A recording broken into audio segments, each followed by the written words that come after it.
I'm Laura Bewer. I'm with CoachMeLaura.com and at your service mobile notary. And my co-host today and moderator for this call is Bill Soroka of Sign and Thrive. Thank you, Bill, for helping me put this on today. Let me talk a little bit about what the plan is, what my vision was, and then how this is going to work. So first of all, I have been running meetup groups since 2009 when Meetup started. But actually, I had meetings for notaries prior to that, before there even was Meetup, because I found early on I was very isolated as a notary. Here I was excited about this new business I'm doing, but I didn't have anybody to share it with. And so as I had an opportunity to start informally doing that, I thought, what if, we just set aside, every couple months to have a meeting to talk about what's going on. And I found that it was really helpful in moving my business forward a little faster than I think I could have done it by myself. So, these meetings were pretty informal. We get together, have some popcorn, some water, whatever. We would talk about what was working. We would talk about tips. We would talk about what wasn't going so well. We'd talk about, hey, sometimes I'm not available. Could you do this for me? Are you familiar with this kind of work?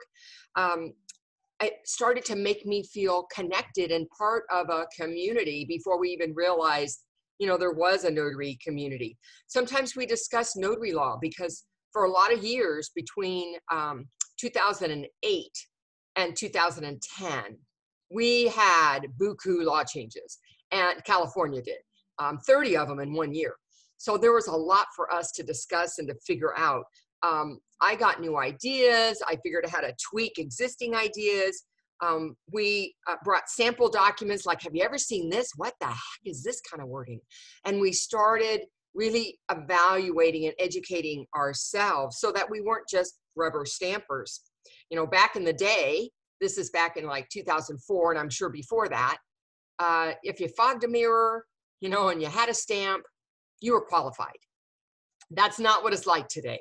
But back then it was. So it was up to us on our own to figure out how to make ourselves better. So when I started with a meetup group, I only had about 5 people, and I was one of them. But it grew over time, and there's probably about 15 to 20 regulars. But my formal meetup group on the platform has over 150 people signed up, and some of them, they don't even live in my state. I don't know how they're going to get to Modesto, but I think they wanted the connection, and we're hoping that they would somehow get to some of this information. So I've always felt bad that I had this physical limitation. One, I have an office that can only accommodate up to about 20 at a time. And 2, if you're more than about 2 hours away from me, you're not coming. So it's interesting that it took this COVID-19 to give me the idea to say, hey, let's just take this meetup to Zoom. Now I can include those who are in my circle, but too far to drive. And wow, anybody who knows who I am and wants to join us from any state, anywhere, around the world even, could join in. And I thought, wow, now that's a notary community. So I'm excited that hundreds of notaries signed up either to be live so that they can participate today or to watch the recording afterwards. And yes, it is being recorded. And by the way, there are 4 e-meetups scheduled. Each one will be different, all on Wednesdays and all at 9 a.m. Today, we're going to have a focus, and today's focus was trust assignments. What are they? What does a package look like? How do I get hired? How does my role change depending on who hired me, from the consumer to the attorney to a legal plan company? And what is great about this format is I don't have to do all the sharing. There are experienced notaries on today's call that will have an opportunity to share, well, how did they find the work? And sometimes it was accidental. It just happened to be an assignment and they just stumbled through it. The idea for me is, if that happens to you, how do you make it repeatable? How do you get more of that kind of work? So here's how today's going to work, because I can't have a free-for-all. When there's only 15 people, everybody can talk, but we can't work it this way today. So Bill is going to be our moderator, and he's going to monitor the chat room. So if you have questions that come up, I don't want you to forget them. Put them in the chat room. He's going to be watching for that. He'll group similar ones and at appropriate times stop and say, hey, Laura, there's like 5 or 6 people who asked this question. Maybe we should address it now. So go ahead and post those there. For actual sharing, when it comes to share time, there is a raise your hand feature to this software. And I'd like to say I know exactly how to tell you how to do that. Bill, do you know how to tell them how to do that? Valerie, you're up. Wait, How do you raise raise your your hand? I think you can, this one I don't know for sure.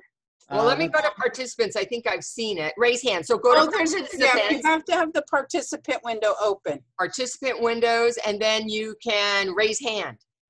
You could also mute me, but I don't think that's me. I think it's you. Yeah. Just so you know. All right, I'm unmutable. All right. So I wouldn't say that. I think, well, sometimes I mute myself, but today's not that day. So I will ask everybody else to please stay on mute until it's your turn to share. We have, oh my goodness, we already have 112 people. So we can't have everybody sharing at the same time. But if you have something to share related to what we're talking about, because you have that experience, I want to hear from you. When we have time, we might also take live questions rather than just the chat room, if we can work that in as well. But before we even get started, I want to do one thing. I would like everybody to go to the chat room, and I'd like you to tell me I have done a trust assignment. I just want to see what experience level I have with me today. It's just going to run past me really fast, but I'll get an idea. So go ahead, type. Yes, I've done one or more. No, I don't even know what it is. Okay. Okay, Valerie, you do a lot of trusts. Okay. Holy cow. Oh, yeah. Lots of no's, though. That's awesome. Yeah, there That's are exciting. lots of no's. Because it's exciting because it means people are going to be learning something. And even if you've done a bunch of them, you might have one source. And today we're going to talk about the many different sources where this work can come from. Okay, I love that. Her first G&W, general notary work job, was a trust. Love that. Okay. Oh, and thanks, Elise, for talking about LBP. We'll talk about that at the end, because I do actually have a training module that's 2 hours long. So today I want to make clear, I'm not here to train you how to do a trust. We're going to talk about all the aspects of it. And if you want detailed training and see example documents and how that works, the Laura Bewer Presents video series has a 2-hour module on that, just so you know. Yes, but the lawyer went through everything. Okay. And some of you have done this for attorneys where you didn't do anything but be a notary because the attorney, hogged all the limelight. That happens. It's how they are. If there's attorneys on here today, my apologies up front. Okay. So I did, I'm so glad to see that everybody should have muted their phones except me. So hold. Great opportunity and reminder to mute your telephones and keep yourself on mute. You're on mute, though. We can't hear you. I'm so used to being on mute. You and the rules. Yeah, I'm the rule follower. Except for noise. And I'm going to tell you, I'm doing my best. I kicked out my husband and son and said, get out of the house. I need quiet. But my security force is on duty. And if somebody comes by my house, I have chihuahuas, if you don't know that. So enough said there. So let's start with what is a trust package? For those of us who have never handled it, I want you to know that a living trust is really a collection of documents that help estate planning. So documents included in that would be a trust itself, a trust document like a declaration of trust, or it might just say trust. It might also include then a power of attorney for financial, a healthcare directive, a last will and testament, and probably some kind of real estate document like a quitclaim deed or a grant deed that will move property into the trust name. Now, those are the typical ones that I see are the bare bones. However, there could be another 5 or 6 documents in there, depending on the attorney, the software that they're using, depending on if the consumer downloaded it from LegalZoom or one of those places where it's very, very basic. The trust document itself is what makes it a living trust. The trust document could even be that's the only document. All right, they might already have a power of attorney and they might already have all those other documents and they don't want to redo them. So I have had appointments where it's just one big fat document. So it was just the 2. Most of the time when people call me, however, it is for 6 to 10, somewhere in that neighborhood. On the average, about 8 documents that need to be notarized. And what I love about this is that, in loan signings, where many of us come from, I might have, 150, 200 pages, which might equate to 100 documents. And out of that, maybe 8 to 10 are notarized. So I'm having to know about a whole lot more documents. They keep changing them, by the way. So as soon as you think you know one, they've changed it. It's a new version, or they don't need it anymore. Now they got a new one they put in. There's a lot more to get your hands around, especially when you have to present things. So trust, on the other hand, there's only about the same 8 to 10 documents that you'll handle over and over again. What I love is that either these documents are prepared by an attorney or through a legal plan company who has attorneys, on retainer, or through a software. So the notary wording usually is not something crazy. It belongs to your state, right? So that's the other thing. When I do loan signings, I never know what kind of notary certificate I'm going to see. But with trust assignments, almost always, I'm getting my own wording because the trusts are done in the state of residence. So that's a living trust is going to be an estate planning set of documents that help somebody document their wishes, either for financial control, healthcare, end-of-life decisions, as well as the guardianships, as well as avoiding the probate process. And that's really the key. The reason somebody gets a trust is because they want to avoid that. And that's a public process that can be quite lengthy and that is paid for by your estate. So, and it's based on a percentage. So the bigger your estate, the more money it costs that comes off the top before your heirs get anything. So that's the big deal, really, and why people want to have them. In some states, if you don't have real estate and you really don't have a lot of assets, you don't need a trust. It's really for those who have real estate or who have financial assets that it's important that that value stay within the family or whoever they're giving it to, rather than it going to the probate court. The kinds of documents I've mentioned already, there are about 5 that are the most common that I see in pretty much every trust. And typically, even when, like, I already had power of attorney, I already had healthcare directives, and I already had a will. I had those 3 documents before I ever had a trust. It wasn't until maybe about 10 years ago, not even 10, maybe 5 or 6 years ago, that I decided to get a living trust because I had real estate. And I realized that those other 3 documents by themselves would not be enough for my situation. And that's the decision that people have to make. So if you're on this call today, I just want to take a moment for you to think about, do I have a power of attorney in place in case I become ill or incapacitated? Do I have an advanced healthcare directive in place? You can download these for your state with your state wording, and you can get it witnessed or notarized depending on your state's requirements, and you don't need an attorney for that even. All right, you can have simple documents that say, this is who I want to speak for me when I can't speak for myself. And by the way, I've had one, like I said, I've had those power of attorney ones for maybe 10 years or more, and I'm still competent. I still make my own decisions. I still sign my own documents. I share the power.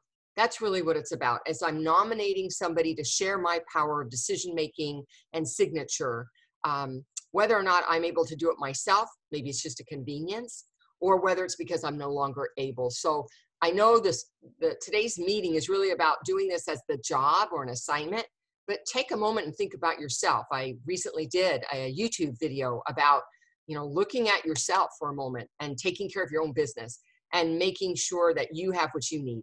And I will tell you, when I do trust work, it's so handy to be able to say, yeah, I have a trust, or I have these documents in place myself, because it adds that little bit of credibility about what they're doing, especially when you're talking to consumers directly, rather than the ones that have the attorneys.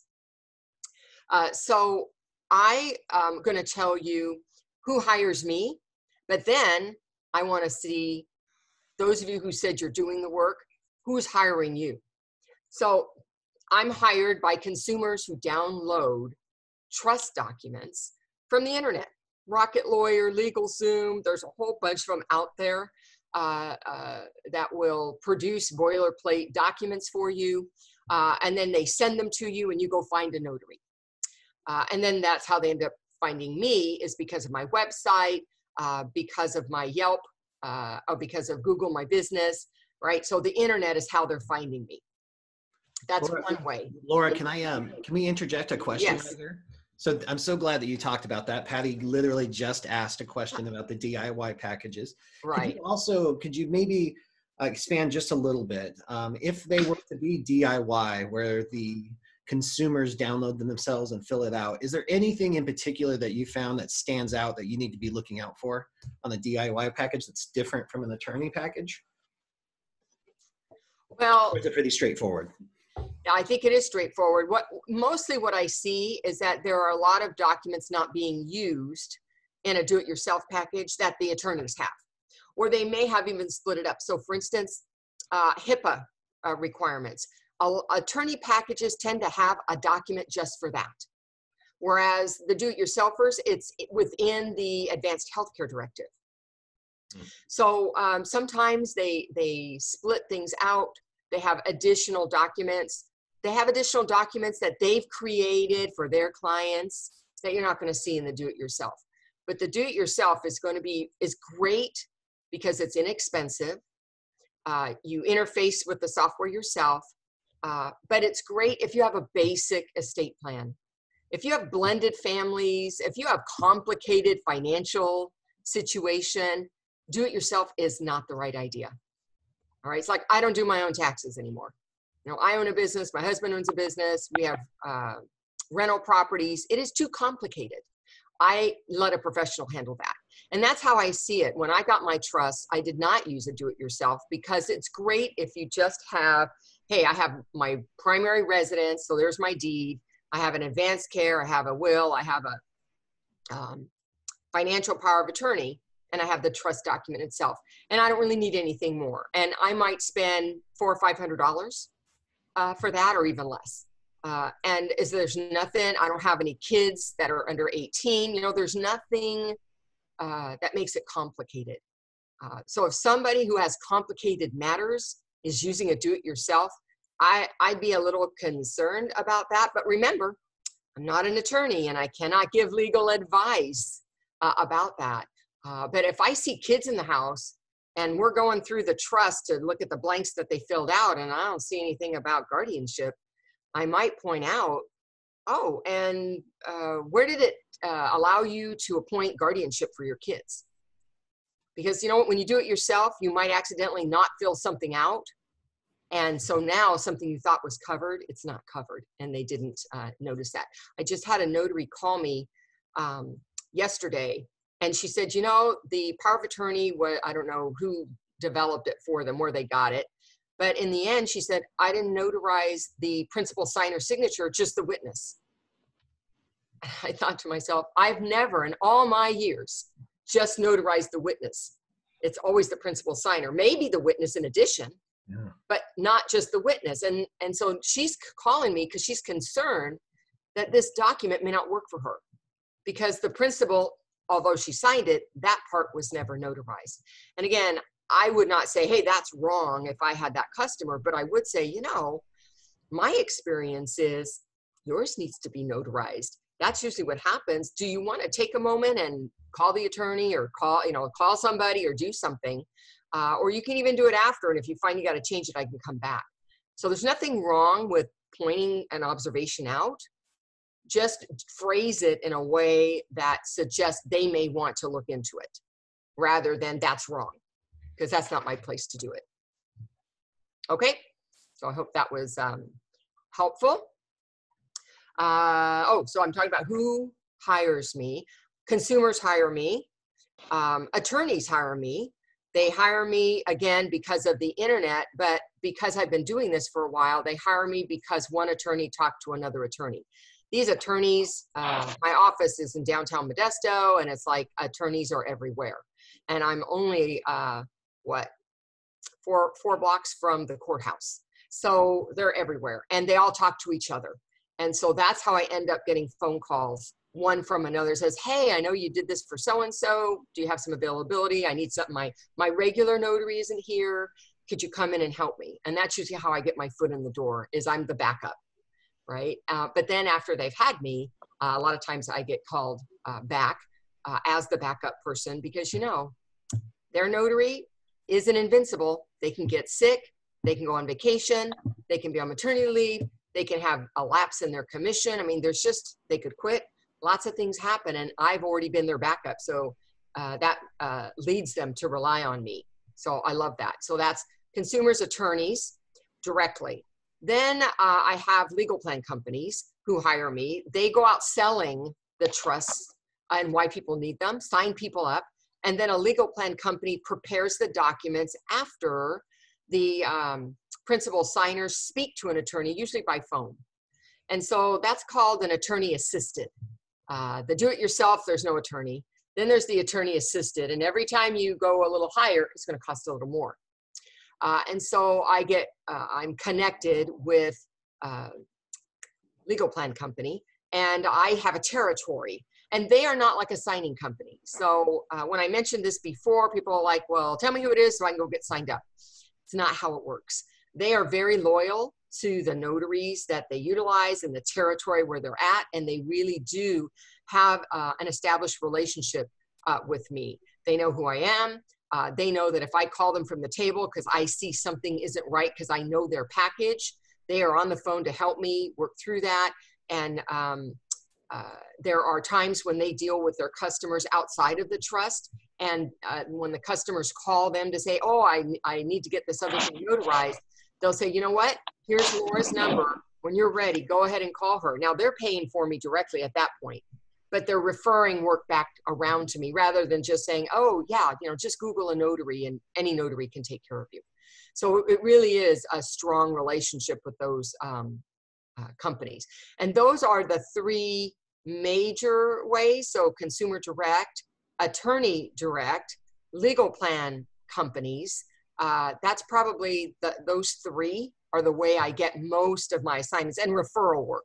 And that happens when the neighbors are witnesses for the will, and they come over to the house for 10 minutes to do that. And they say, you know, we haven't done this yet. Can I have your card? So I have a relationship with the company that sent me at the time, and I give them the information so that they could get themselves hooked up with a living trust. Here's what's great about that. The company I work for, they actually give me a little financial reward for that. And then I'm the notary that helps the people when they're ready. So sometimes that referral work comes around strange, and it doesn't happen always right away. Sometimes it can be 6 months, a year later before that comes back around to me. All right. So I want to hear from you guys. If you haven't already put in the chat, if you're doing trust assignments, who is hiring you? And I'm looking. Hi, Laura. Good morning, everyone. Hello, who's talking? Claudia. That's Claudia. Claudia. I'm so happy that Claudia joined us today, because I met Claudia. Yes, I was actually glad one of my... Go ahead. Yes, and thanks to Laura, I actually started estate planning after one of her webinars. And I am hired by an estate planning company that sends them very often. And right now, of course, with the pandemic, they made sure that I was still doing trust. So I love them. They send people, and just like Laura stated, you know, when you're there at the table and the witnesses ask, you know, for the services, I also kick back from doing estate planning and promoting their business. Thanks, Claudia. And besides the legal plan company, are you getting any directs or consumers? I got a consumer by a friend. They actually needed a trust this past weekend and couldn't find a notary that would actually meet them outside of at a park. And so they actually have referred me to their attorney. So he has quite a few coming my way this week because he can't find a notary that would like to go out and meet with clients. Right. So, you know, I love what you just shared, Claudia, because this idea of I have to make a relationship happen out of thin air isn't really what we're talking about. It's in our everyday lives where we come across people and we're helping people. And we don't even know when we're doing it necessarily what's going to transpire as a result. And I see people asking for me when I help them with something not related even with what you know, I do for a living.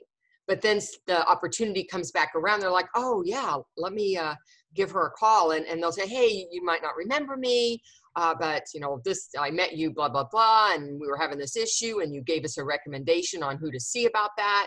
But now we need to have some documents notarized, and it comes back around. So when you do nice things for people, just because it's the right thing to do, I am amazed how that can come back around to us. I noticed somebody in the chat room said hospital referrals, and that, I'm glad you shared that because I forgot to say that. A lot of times I am called into a hospital. Those are usually power of attorney documents. And when I'm handling those, I do ask them, you know, do you have any real estate? I'm in California. And if your real estate's worth more than 50,000, I don't know if you can buy anything for less than 50,000 in California. I say, okay, do you have a trust to go with these documents?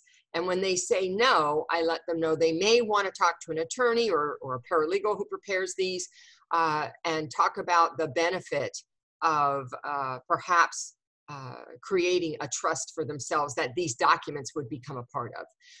I don't go any further than that, but I do give them the information. And then a lot of times that ends up coming back around to me as well. I don't prepare trust, by the way. I'm not a paralegal, but paralegals can prepare a trust as long as they're not giving illegal advice.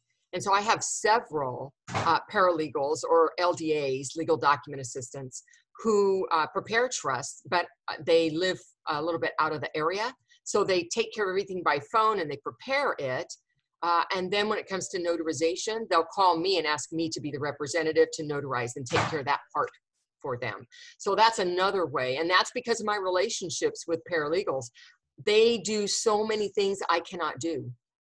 Even if they're a notary themselves, and they are, they still utilize me because I refer people to them and because I can provide a convenience for their client and they trust I'll represent their client as they do themselves. So that's another place. If you're not making friends with paralegals, you are missing out. All right. Let me see if there's I love how no matter what division, no matter what angle or niche or specialization, this business comes down to relationships, relationships, relationships across the board. Yeah, that is exactly right. It really doesn't matter what the documents are. It's the, you know, I was thinking today about, you know, the idea of essential workers because of our situation. And of course, I've always thought of what I do as essential for life managing documents, life decision-making documents, guardianship documents that impact our children. These are significant documents. So I've always felt the work that I do is essential, but it's even more so right now as people now realize, oh man, I don't have those documents in place and I can't find a notary to get it done, right? Because we're all hiding out somewhere. So it just tells you how important and essential what we do is, because without us memorializing the signing, you know, ceremony, it's not done. It's not valid, right? So we might not be the most important cog in the wheel. We're at the end, but without us, it's not happening. So what I take what we do very seriously in terms of how I am facilitating or helping people get important documents processed and validated. I'm not validating what's in it, so hopefully it's good, but I am doing that validation part so that they can hand it and say, look, this has been proven that the right person signed it. Laura, I wonder, you kind of opened the door to one of the questions that we've been, someone has asked. Okay. What type of issues can possibly come across with a will or a living trust that's not properly examined by the notary? Can you address proper examination and what our responsibility is? So proper examination in terms of, we're looking for a few things. One is completeness, meaning that they name somebody. We know what the purpose of this document is. They're naming somebody. It's either an attorney in fact, or a healthcare proxy, or in the case of a will, an executor. Did they do that? If that's blank, that's going to be a problem. Again, they're not going to have a document that functions for them. So I look for, did the principal sign it? I look for, did they name an attorney in fact, or whatever the role is on there. I look for what the instructions of the document are. So for most states, there's only a couple that don't fit this rule. Wills are witnessed by anywhere, usually it's 2, but it could be 1 up to 3, depending on your state. And that's what makes that document valid. So if they come to me with documents that I see need a witness, and they don't have a witness, I have an issue right there, right? It has to be, it's not like they can sign in front of me and then go grab 2 people to sign their document for them later, which is what they think they can do. So I think it's important that you have a basic understanding of document requirements for powers of attorney, financial, advanced healthcare directives, and wills. Those 3, because you're going to see those outside of trusts as well as inside of trusts.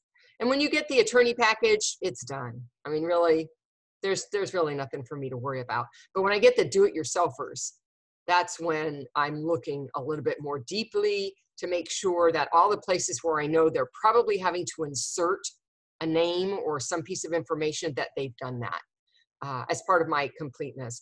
The other thing is on the will, did you know that it is part of the signing ceremony when you have witnesses that they know what they're witnessing, and that either they've seen the ID of the person or they know the person? Like, these are requirements of the will. Wills can be challenged, right? That's in a public arena. So it's really important that if I'm there facilitating this, I say, okay, witnesses, the document that's being signed right now is their last will and testament. Either you know this guy, it's the neighbor, or you've seen his ID as I have. And that you all agree, you all signed in front of each other, and that you all agree that he seems to be of his right mind, right? These are like the 3 elements that need to be gone over. They can't just sign it in silence and everybody sign their piece, and then if I'm notarizing say a self-proving affidavit, and that's where that statement is, everybody needs to understand what's going on. And a good attorney could challenge the signature of that will if they start questioning the witnesses and they say, I don't know, he just said I needed to witness a document. I don't know what kind it was. That's a problem. So if you're handling them within a trust or outside of a trust, be sure when it comes to the will that you take time for them to understand what's going on. John Coppolo just added that he likes to clarify with the witnesses that they can't be successor trustees or beneficiaries to the transaction as well. Do you find yourself having that conversation? Well, when I'm just doing documents outside of trusts, then I'm not using those terms, although I do tell them, you can't be in charge of anything, you can't be getting anything. When it is a trust, then I am using those terms to say, look, and you can't be the trustee, successor trustee, you can't be the beneficiary. A lot of people are expecting to use their family members to be witnesses. And I tell them right up front, do not use your family. All right. They could somehow get something. So we don't want to do anything that would give an opening for a good attorney to throw something out. Okay. I saw somebody, issue a question. Oh, Ms. Kameh, veteran paralegal. See, she's exactly who you need to be friends with. Yeah. If you don't know her, You should be getting to know her and everybody who is like her, because what they can do for our clients is amazing, and it's beyond the scope of what we can do. So by you being a hub and you being able to help people solve their problems, their issues, even though you're not the one directly facilitating that, or maybe you're facilitating it, but you're not executing it.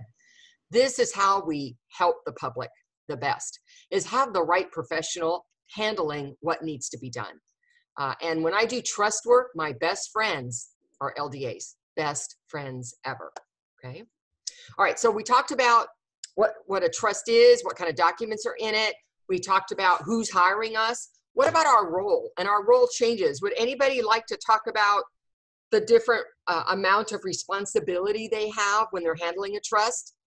Laura, you asked a little while ago, where are we getting our work from? This is Valerie. Hey, Valerie. And I somehow I got one call from a lawyer in California who had a client that wasn't going out their front door for anybody. And they wanted to get their trust documents. This is a big thing right now. Yeah. People are figuring out, oh my God, I don't have a will, I don't have powers of attorney, I need a trust. Yeah. And then my name got put on a listserv for the estate planners and estate lawyers in the San Francisco area. So I've kept very busy doing California trust trust plans. And it's been pretty cool because I've been in contact with lawyers.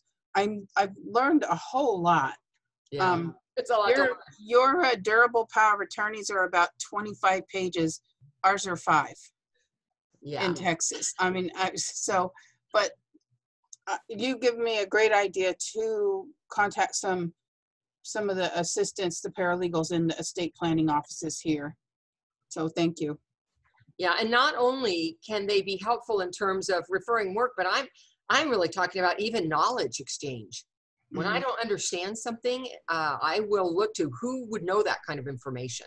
And I may not get to an attorney unless I know the attorney. Like I happen to have attorney friends who are in estate planning. So I really can go right to an attorney. But if that's not where you are, you could start developing a relationship with a paralegal and you can exchange knowledge.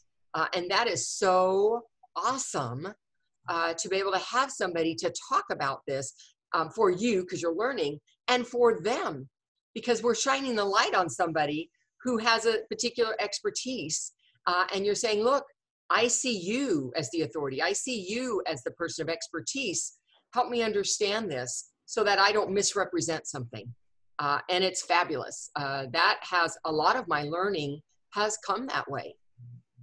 So Valerie, good luck. I think that's going to be a great avenue for you.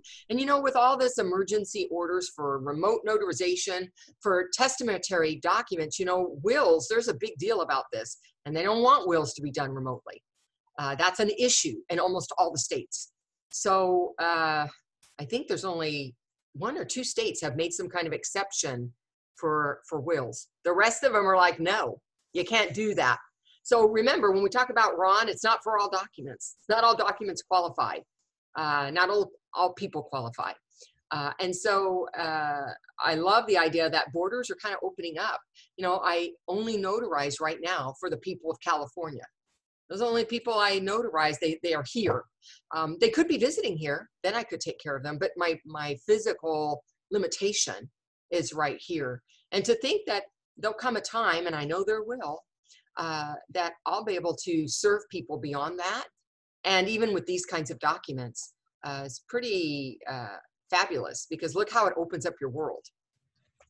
Just like this meeting is opening up my world beyond, you know, Modesto, California, or Central Valley, California.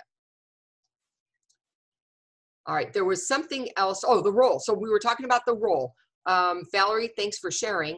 Who else would like to share? If you're doing trust work, what is your role? Are you just the notary? Are you presenting documents? Are you the QA person? What are you doing? And if you need to think about that, I'll tell you that I've had all the roles. So my biggest role is consumers, because I get there and they say, okay, here's the pile of papers that came in the envelope, and they have no clue where to start or what to do. And so for those people, it's like a loan signing, right? It's like I'm presenting every document, telling them a little bit about it, showing them where to sign, making sure they have their witnesses, doing all of that work. I am the end all be all for them in that appointment. When I'm hired by an attorney, typically the attorney takes the role of presenter. You know, we've discussed this. This is the document that does blah, blah, blah, blah. I'd like you to sign here, initial here. And I'm on the other side recording furiously in my journal as that's going on. But I'm not just doing that. When the documents come to me for notarization, I am the QA person. So that's one of the things I do for the attorney, because you know what? The people don't listen to the attorney just like they don't listen to me. All right. So there's initials missing and one signed, one didn't. Whatever I notice that isn't right, I'll instead of putting it in the done pile, I'll slide it aside for the attorney's view and point, I think there's a concern there. And they so appreciate that somebody's watching out for them, because when they're doing the whole job by themselves, they may miss it. And to have extra eyeballs going on is very helpful. So when I'm with an attorney, I'm notarizing documents and I'm doing QA work for them. And by the way, if you think attorneys all know the right notarization for documents, forget about it. I was just going to say that, Laura. I was going to say the attorney signings I sit in on, I'm usually, when it comes to the Notarial Act, yes, we are actually the position of authority, and we can help guide that conversation a little bit. Yeah, and how do I know? Because you know what? I read probate law, so I know what makes the document valid. I've read the recording law, so that it says, you know, that certain documents are acknowledged. It says like a death of joint tenant document, that's a jurat, not an acknowledgement. And I had an attorney who had an acknowledgement. Now, I did not want to embarrass the attorney, so I pulled it aside and said, you know, my experience is usually I see jurats. I'm surprised. Has there been a change? You know, because maybe I don't know, you know, that there's been a change. How would I know? And he said, oh, well, I just assumed everything was an acknowledgement. He goes, I don't have one of those other certificates. Do you have one? And I said, yes, because this attorney was going to hand the documents to his clients, tell him walk 3 blocks down to the recorder's office and go get it recorded. And I knew what would happen is they're going to be rejected and they're going to be back in his office and I'm already going to be gone. So I said, yeah, I do. I always have those just in case. And I was able to take care of it as clients went and got everything done. So when I see posts sometimes in the Facebook forums, I always find it interesting. It doesn't say that in my handbook. Not everything is in the handbook. All right. Standard of care isn't going to be in the handbook because it's not a statute. Standard of care is like best practice. Regarding documents, you're not going to find any of that in your handbook. That's when you need to be a real resource for yourself and go look things up.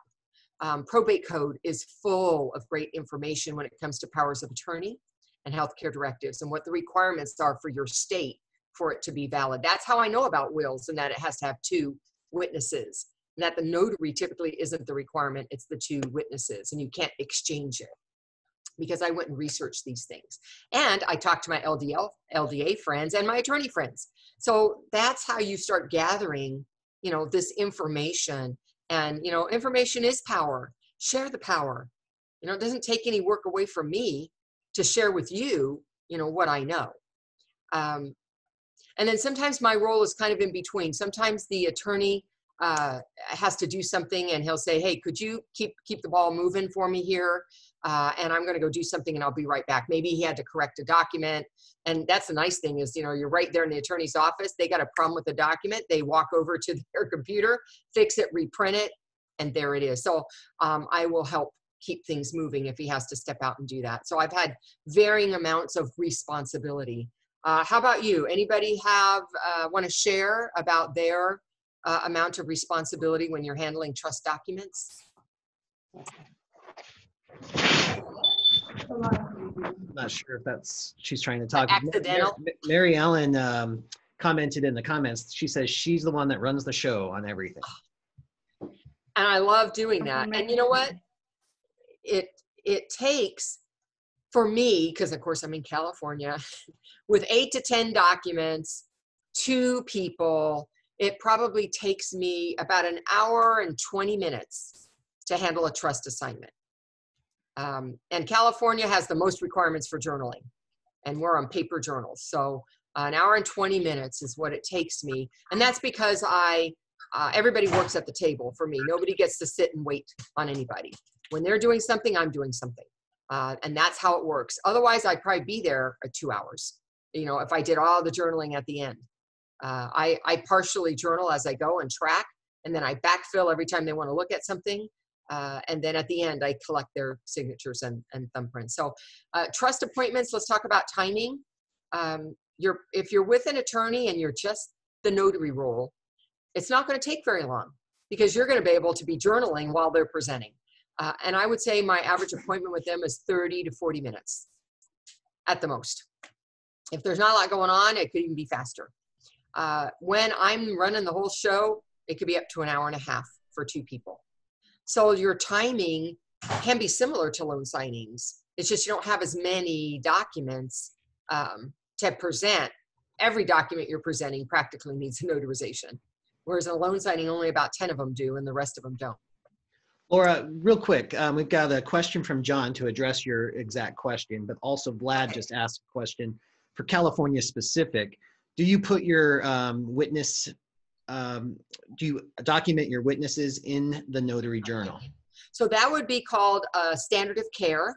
Standard of care is it's a good idea to list who your witnesses were and the additional information. It is not a part of the notarization. So it's not required by law in any state where the witness, unless the witnesses are being notarized. So for instance, if you have a will with a self-proving affidavit, that self-proving affidavit probably has a jurat on it and you're notarizing everybody's signatures. Now witnesses need their own line item because they've become a signer. But unless that's the case, they're just witnessing the will and there's no notarization going on. One, you could be the witness on that document since you're not being the notary. And 2, you're not required to record them, but I think it's a standard of care. If something comes up later about challenging, if there were witnesses when they didn't have a self-proving affidavit, then, and like in Texas, they have that, I think, on all their wills, but in California, we don't. So that could be a possibility. Then my journal becomes, you know, the evidence that there were 2 witnesses and who they were. Wonderful. And then I just want to follow up because Mark's question I have for the end, but it's perfect for here. What happens when a signer has no witnesses available? What happens then? If you show up to an appointment and they have no witnesses, how do you handle it? Well, I've had various ways of handling it. I say, who do you know on this street? Who's your neighbor? Who's your good friend? Make a phone call. Because I start at the beginning of first of all, when I'm the one that has to go to somebody's home to take care of a trust, it's part of the conversation, right? When I'm going to be there at 9 o'clock and here's what you need. You need your valid photo ID. By the way, you need at least 1 witness. I can be 1, but you need a second one. 2 would be fabulous. If you've got a husband and wife that are, you know, a couple of friends, bring them over for 10 minutes. We'll take care of those 2 documents first so that they're free to go on their way. So I'm verifying that they understand they need witnesses and that they can't be their kids in my confirmation call. If I get there and they forgot, I start it right at the beginning. And who are witnesses going to be today? Because I don't see nobody. And they're, oh, I forgot to tell them. Okay, why don't you take a moment? Why don't you make a call and arrange? I'm going to be here about an hour. They can come anytime during the hour. When they come, I just need 10 minutes. So that's pretty much. Now, here's the last resort. Should they not be able to get witnesses in time for my signing, I have to not do the will and not do the healthcare directive that requires witnesses, and they can do those after the fact if there's no notarization needed. So in California, there's no notarization on a will or the healthcare directive. So in that case, they could do it after the fact, and they don't need me for that. If they need me for that, then it's more important for them to do it, or they're going to pay for a second trip for me to come back. So it's always important, get those details out in the phone call up front. Yeah, nothing wrong with having a conversation. I'll throw this out here too, just my perspective. Sometimes when you're having that conversation, people don't want witnesses that they know. They want to keep their affairs private, or they just don't know anybody, or they just don't want to deal with it. So they'll ask me if I can provide witnesses, and I'm happy to do that anytime, but I don't I don't lowball my witnesses. I know it's a pain I have to pick them up, drive them, maybe have a meet at a stranger's house. It's uncomfortable. So I charge $50 per witness. And what that does is that usually says, whoa, I'll just call my neighbor over. I'll deal with it, which is really kind of what I want. I just want them to take responsibility for their witnesses. But if they say, you know what, that's worth it to me, then I'll call a friend and say, hey, you want to make $50? Come on down. Go with me. Bill, thanks for doing that. I forgot to mention that. And I have done that. And you know who I pick? My notary friends. Yeah. Hey, you got 10 minutes? Come on over. I'll pay you. They'll pay you right at the table. And it's easy money for 10 minutes. And when they need it, I do it for them. And I needed it once. I was out in Los Banos, which is almost an hour from me. And the guy did not have his witnesses, even though I had confirmed it. He knew he had to do it. And then when I got there, I haven't lived here very long. I'm not comfortable to ask my neighbors, blah, blah, blah. And I thought, oh my God, I'm out in Los Banos. What the hell am I going to do? I'm an hour away. Everybody I know was somewhere else except one, Jerry. I don't know if Jerry's on the call today, but Jerry Noster, who is part of our TNT group, he lives in Los Banos. And I gave him a call and I said, do you think you could do me a favor and pop on over? Los Banos is a tiny little town. He said, yeah, I'll be right over. And we took care of it. And I said, let's go to Starbucks. And we had a little coffee hour after that. It was great. And it was so nice of him to help me out. And, that's the other thing is we can help each other out when things happen. Yeah, exactly. That's what these types of connecting events are great for. So John has been so patient. He has a question for us. John, if you don't mind, go ahead and unmute. And I think this pertains to Laura's question. Yeah, kind of piggybacking on the witness thing. And I'm an LDA in the notary, so I kind of have done, done it all there. But one thing I'm finding, and I wonder how other people are handling this with the witnesses, is, pre-COVID, it wasn't a big deal. You could just go down and run down and grab a neighbor if they had forgotten. But now it's just they're so scared to allow people into their homes, and it's something you really have to let them know that this thing is will isn't valid unless you do this. Are any other people running into those situations, and how do you handle it given the current situation? So I just delivered a trust last week, and I was one of the witnesses, so I was already there. And she was very close with her neighbor, so her neighbor did come over, and of course we followed social distancing. We all had masks on. I had gloves on. The whole 9 yards. So that worked out fine. That is a problem, I will tell you, because the legal plan company that sends me a lot of trusts is holding a lot of them, saying they don't want anybody to come to their house. They're waiting it out. And sometimes that's just what's going to happen is if they don't handle that. Now, I've done work, doesn't matter what the documents are, on the front porch, on the back porch, in the garage, on the driveway. I bring my own little card table. I got my own chair. So if they don't want the witness to come in, I'm okay to come in, but they don't want somebody else coming in, we can go move it right on out there, and they can witness this. And I've done a will for a guy, and he had his neighbor ready, and he opened his garage door, had a little, I don't know, it was like a shelf of some kind, and he sat his will on there. One guy was on the opposite side 6 feet. I was the opposite side 6 feet out on the driveway. And so through my mask, I was yelling, okay, neighbor, this is a will, right? I'm trying to help them understand what you're signing is his last will and testament. You know this guy, and you think he's in his right mind. Is all that true? Yes, that's all true. And then we each, took turns stepping forward, stepping back to take care of the witness part. But I had done the other parts of his other documents in his home. We just stepped out for the witnessing. Thank you. All right. Are there any other questions or somebody who wants to share about trust work?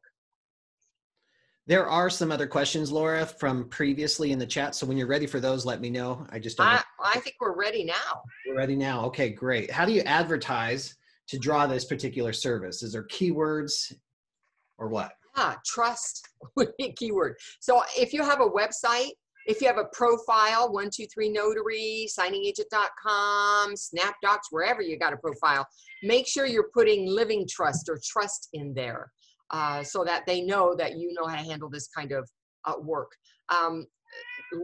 Likely connections When I'm dealing with documents that are related to trust, but that it's not a trust itself, it's like just an advanced healthcare directive or just a power of attorney, you can always drop a hint. Hey, I'm at your home. Do you know about trust? Have you thought about that? If you want to know more, I can give you somebody to call, because it's not me that's going to be taking care of that for them. But what happens is because I started the ball rolling, if they move with it, I end up being the notary that they ask for, because I was the one they started with. Another thing I did is I went to, have you ever seen advertised in a flyer or the newspaper for us, come to dinner, come to coffee and cake, and we'll talk to you about living trusts and why they're important. Well, they're there to sell you a living trust plan. And what happens is they're making the sales, and then they've got somebody in the back end, a legal plan company, who's putting it all together, and they're taking care of getting the notary. So I went to one of those, actually I've been to several of those, where I asked, after I listened to everything, just like I was there to get a trust myself, and then I asked, how do you handle the notarization part? And then they shared with me, how they do that. And when they say, oh, we just send it to them and they just Google or call somebody. We don't want to mess with that. Okay, so then I know this legal plan company isn't really going to get me anywhere. But if they say, yeah, we actually will arrange for the notary to come out, now I know I've got a lead that I can start working with. Fantastic. And then on that same line, is there any special certification required in order for a notary to perform or deliver these living trust appointments? There's no special certification required.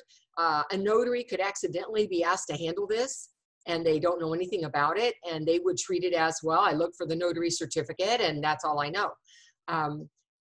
If you want to get this work in a repetitive way, if you want to seek out this work, then I recommend that you learn the lingo. You know what the documents are called, you know what they do, you've seen them before, and there is training available. I happen to be one of the people who put it out there. I'm probably not the only source of that kind of training. You might even hook up with an LDA who does this all the time, who might be willing to provide training, for a nominal fee. So there are lots of ways to get it, but it's not required. And to kind of tie us up, because we're coming right up to the hour now, but one of the things I found so interesting about living trust appointments was that the way we get compensated is almost similar to loan signings, because we've got a couple of questions now on what compensation looks like.